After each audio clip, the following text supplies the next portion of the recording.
हाँ जी प्यारे बच्चों, जो नेक्स्ट चैप्टर अपन डिस्कस करना है that is pair of linear equation in two variable.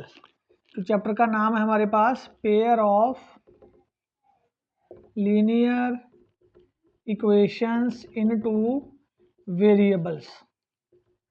तो बेटा जो इंपॉर्टेंट क्वेश्चन है हम वही डिस्कस करेंगे जो पेपर में आ सकते हैं। पूरा चैप्टर 15-20 मिनट में कवर नहीं हो सकता, पर जो मोस्ट इंपॉर्टेंट क्वेश्चन है, जो सारे कंसेप्ट है वो सारे कवर करने की कोशिश करेंगे। तो कैसी होती है linear equation in two variable? a1x b1y equal to c1, that is the linear equation in two variable. Linear क्यों है? क्योंकि x की पावर 1 है, y की पावर 1 है। सेकंड भी चाहिए हमें क्योंकि पेयर पढ़ना है हमने, pair of linear equation in two variable. तो जो दोनों इक्वेशन है, तो हमने इन दोनों इक्वेशन को प्रॉब्लम क्या बेसिकली सॉल्व करना है। सॉल्व मतलब इनका सोल्यूशन फाइंड करना है। अब जो इन दो इक्वेशन का सोल्यूशन होता है बेसिकली उसकी 3 टाइप्स होती हैं। इनका सोल्यूशन यूनिक सोल्यूशन भी आ सकता है, यूनिक भी आ सकता है, इनफाइनाइट मैनी सोल्यूशन भी आ सकते हैं इसके,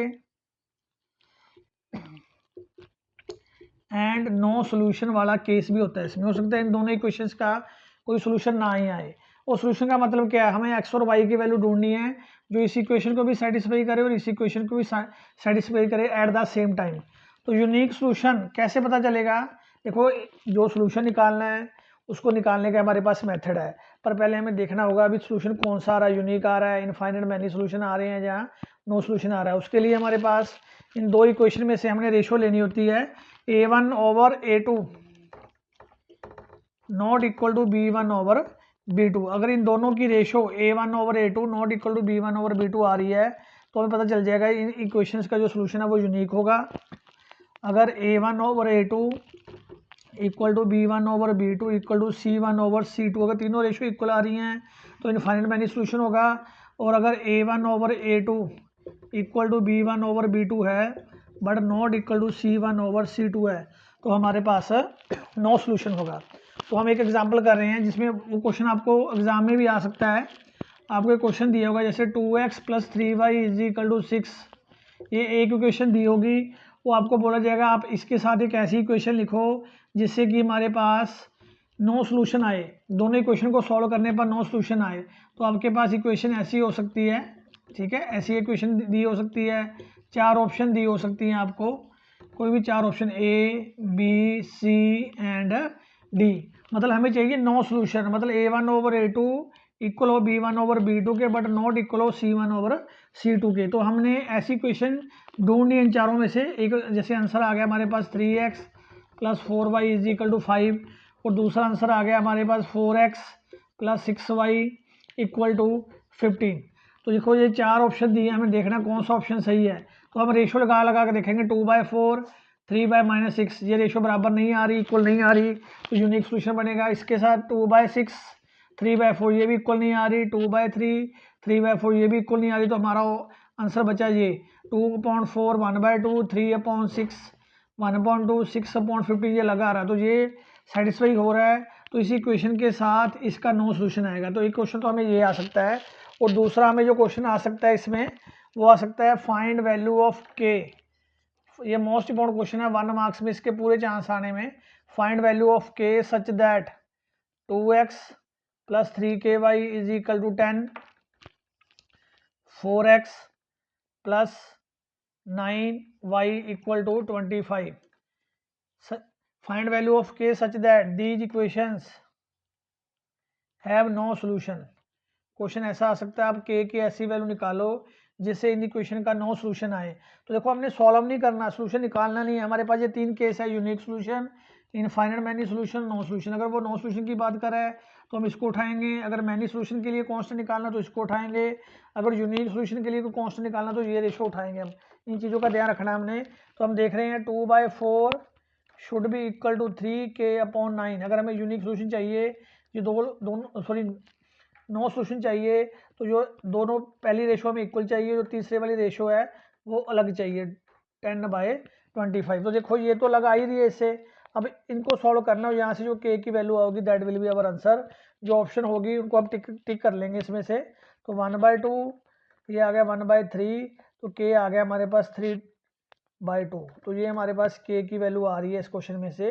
तो ऐसा क्वेश्चन एक 1 मार्क्स में आपको पक्का कन्फर्म आएगा ही आएगा। फाइंड वैल्यू ऑफ के such that equations have infinite many solution, unique solution and no solution. उसके बाद अब देखो, अगर यूनिक सॉल्यूशन आ रहा है या मैनी सॉल्यूशन आ रहा है, इन दोनों केस को हम बोलते हैं कंसिस्टेंट इक्वेशंस।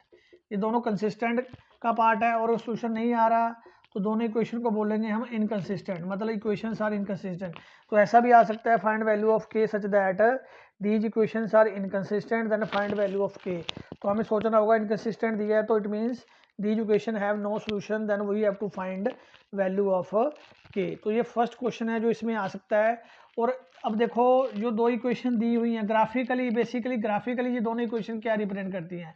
अब जो सॉल्यूशन आता है उसको हम ग्राफिकली भी शो कर सकते हैं। एक क्वेश्चन इसमें आपको ऐसा भी आ सकता है, दो इक्वेशन दी होगी, वो लिखा होगा सॉल्व दीज इक्वेशन ग्राफिकली। तो ग्राफिकली क्या मतलब है इसका, एवरी लीनियर इक्वेशन इन 2 variable graphically represent straight line. तो ये भी एक स्ट्रेट लाइन बनाएगी ग्राफ में, ये भी स्ट्रेट लाइन बनाएंगी। अब जो स्ट्रेट लाइन बनेंगी बेसिकली वो कैसी हो सकती हैं, इसके भी 3 केस बनेंगे, जैसे solution, unique solution, infinite many solution and no solution, 3 case बन रहे हैं। तो ग्राफिकली भी हम देख सकते हैं कि जब यूनिक सॉल्यूशन होगा तो लाइंस कैसी होंगी, इनफाइनाइट मैनी सॉल्यूशन होगा तो लाइन कैसी होगी, और नो सॉल्यूशन होगा तो लाइन हमारे पास कैसी आएंगी। तो हम देखते हैं, अगर देखो यूनिक सॉल्यूशन मतलब, यूनिक सॉल्यूशन का मतलब एक्स की भी एक वैल्यू आ रही है, वाई की एक वैल्यू आ रही है, मतलब एक्स एंड वाई दोनों को कंबाइंड करके जो वैल्यू बनेगी दैट इज आवर सॉल्यूशन। तो यूनिक सॉल्यूशन आने का मतलब एक पॉइंट आ रहा है, मतलब देखो अगर इसका ग्राफ बनाए, इसका ग्राफ ये लाइन बन रही है और इसका ग्राफ ये लाइन बन रही है, दोनों एक पॉइंट पे कट कर रहे हैं, अगर both lines are intersecting then there will be a unique solution. तो ग्राफिकली यूनिक सॉल्यूशन का मतलब होता है लाइंस आर इंटरसेक्टिंग, इसका मतलब है lines are intersecting at 1 point, इसका ये मतलब होता है इंटरसेक्टिंग का। अगर अब हम मैनी सॉल्यूशन की बात करें तो मैनी सॉल्यूशन में अगर ग्राफ बनाएंगे तो एक लाइन जैसे यही आ रही है, दूसरी लाइन इसके ऊपर ही कोइंसाइड कर रही हैं, lines are intersecting at many point. तो इस केस में जो लाइन आएगी बेसिकली वो कोइंसिडेंट होंगी। और नो सॉल्यूशन में क्या होगा, लाइंस कट ही नहीं करेंगे आपस में। तो लाइन कैसी चाहिए हमारे पास, एक लाइन ऐसी जा रही है, दूसरी इसके पैरेलल होगी, मीन्स इनका इंटरसेक्शन नहीं हो रहा होगा, तो लाइंस विल बी पैरेलल। तो ग्राफिकली अगर लाइंस का यूनिक सॉल्यूशन आ रहा है तो इंटरसेक्टिंग एंड पॉइंट है, मैनी सॉल्यूशन आ रहा है तो कोइंसिडेंट लाइन आएंगी, एंड अगर कोई सॉल्यूशन नहीं आ रहा तो अगर उसका ग्राफ बनाएंगे तो उसका जो ग्राफ बनेगा उसमें वो दोनों लाइंस क्या आएंगी, पैरेलल आएंगी। अब हमने सीखना है अगर यूनिक सॉल्यूशन आ रहा है तो उस सॉल्यूशन को कैसे फाइंड करना। देखो हमारे सिलेबस में जो सॉल्यूशन है that is only unique solution, हमने सिर्फ यूनिक सॉल्यूशन निकालना है। और यूनिक सॉल्यूशन निकालने के लिए हमारे पास 2 मेथड है, एक मेथड है elimination method and substitution method. दोनों मेथड लगाने से पहले हम चेक करेंगे सॉल्यूशन यूनिक आ रहा है कि नहीं आ रहा। वो उसके लिए क्या है, हम रेशो लेंगे, अगर a1/a2 not equal to b1/b2 है तो सॉल्यूशन आएगा यूनिक, और उसको हम फाइंड करेंगे एलिमिनेशन मेथड में। और एलिमिनेशन मेथड का एक क्वेश्चन 2 मार्क्स का एग्जाम में आ सकता है, एक तो 1 मार्क्स का ये क्वेश्चन पक्का आएगा ही आएगा है, चाहे इनकन्सिस्टेंट हो चाहे कंसिस्टेंट दिया हो। और एक सॉल्यूशन आएगा एलिमिनेशन का, उसके 100% चांस है। वो क्वेश्चन अगर बेसिक में आया तो नॉर्मल इक्वेशन होगी, अगर स्टैंडर्ड में आया है तो उसको उन इक्वेशन को सॉल्व करने के लिए थोड़ा डिफरेंट पैटर्न है, पहले उनको सिंप्लीफाई करेंगे बाद में एलिमिनेशन लगाएंगे, वो क्वेश्चन भी हम डिस्कस करेंगे। तो पहले हम सिंपल क्वेश्चन डिस्कस कर रहे हैं, how to solve equation by eliminating X और वाई। तो जो हमारे पास 2 इक्वेशंस होगी, सबसे पहले हम चेक करेंगे सॉल्यूशन यूनिक आ रहा है या नहीं आ रहा, अगर आ रहा है देन वी विल सॉल्व। तो पहली इक्वेशन देखो हमारे पास लेट कर लो, एक है 2x + 3y = 6, दूसरी मान लो 5x + 4y = 10। अगर एलिमिनेशन लगाना है तो देख लो एलिमिनेशन कैसे लगेगा हमारे पास। एलिमिनेशन देखो, एलिमिनेशन में हमने देखना है भी x का कोफिशिएंट 2 है, y का x का इसमें 5 है, इसमें y का 3 है, इसमें y का 4 है। तो हमने डिसाइड करना है पहले हमने किस वेरिएबल को एलिमिनेट करना है। अगर हमने x को एलिमिनेट करना है तो x के कोफिशिएंट हम सेम करेंगे, इसमें x का कोफिशिएंट है 2 और इसमें है 5, तो इस क्वेश्चन को 5 से मल्टीप्लाई करेंगे, इसको 2 से करेंगे, तो ये आ जाएगा 10x + 15y = 30, ये आ जाएगा 10x + 8y = 20। तो ये देखो x के कोफिशिएंट सेम हो गए। देखो बहुत बच्चों को प्रॉब्लम आती है, बच्चे बस ये याद कर लेते हैं साइन चेंज करने हैं, साइन क्यों चेंज करने हैं ये याद नहीं करते। देखो दोनों का कोफिशिएंट प्लस में आ रहा है तो इनको काटना है, काटने के लिए हमें पहली इक्वेशन में से दूसरी माइनस करनी पड़ेगी, दूसरी माइनस करेंगे तो साइन चेंज होंगे, इनके साइन चेंज हो जाते हैं माइनस करने पर। ये 10 प्लस का और माइनस का कट हो जाएगा। 15 minus 8 that is 7y, 30 minus 20 that is 10। तो y आ गया हमारे पास 10/7। ये y की वैल्यू आ गई। देखो अब y की वैल्यू आ गई। इस y की वैल्यू को हम किसी भी क्वेश्चन में पुट कर सकते हैं, चाहे इसमें पुट कर दो चाहे इसमें पुट कर दो, तो वहाँ से x की वैल्यू आ जाएगी। एक तो ये मेथड होता है y की वैल्यू निकालने का। अगर किसी को एलसीएम फ्रैक्शन में डिफ़िकल्ट लगता है, आप फिर से एलिमिनेशन लगा सकते हो। अब हमने x एलिमिनेट किया है, अब आप y एलिमिनेट कर लो। y एलिमिनेट करोगे तो वहाँ से x आ जाएगा। देखो इस प्रोसेस से भी जा सकते हो आप। अब फिर से दोनों इक्वेशन लिख लो। 2x plus 3y is equal to 6, 5x plus 4y equal to 10। तो देखो अब हम y एलिमिनेट करने जा रहे हैं, तो इसका कोफिशिएंट 4 है, इसको 4 से मल्टीप्लाई करेंगे। इसका कोफिशिएंट 3 है, इसको 3 से मल्टीप्लाई करेंगे। ये आ गया 8x, 4 3 जा 12y इक्वल टू 6 4 जा 24, 15x plus 12y equal to 30। तो ये माइनस माइनस ये कट जाएगा बेटा, क्योंकि दोनों का साइन सेम है, माइनस करना पड़ेगा हमें, तो साइंस चेंज हो गए सारी इक्वेशंस के। 8 माइनस 15 माइनस 7x आएगा, 20 माइनस 30 माइनस 6 आएगा, x कट जाएगा, माइनस से माइनस कट हो जाएगा और x आ जाएगा हमारे पास 6/7।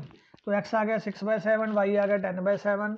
देखो हम चेक कर सकते हैं कि हमारा सोल्यूशन इसमें कोई गलती तो नहीं है। ये x और y की वैल्यू इन दोनों इक्वेशन को सेटिस्फाई करेगी, तो इसका सोल्यूशन कंफर्म हो जाएगा। वैसे अगर आपको अपने ऊपर कॉन्फिडेंस हो, चेक करने की जरूरत नहीं, हम आगे अगले सम पे नेक्स्ट सम पे चले जाएंगे। तो अब आता है हमारे पास सब्स्टिट्यूशन मेथड। वैसे मोस्टली सम एलिमिनेशन मेथड से ही हो जाएंगे। अब हम डिस्कस करेंगे स्टेटमेंट वाले सम। स्टेटमेंट वाले सम करने हैं, तो उसकी पहले मैं स्टेटमेंट राइट करूँगा, ठीक है। उसके लिए हम नेक्स्ट वीडियो में आएंगे स्टेटमेंट के सम के लिए कुछ अच्छे क्वेश्चन लेके। ओके बेटा।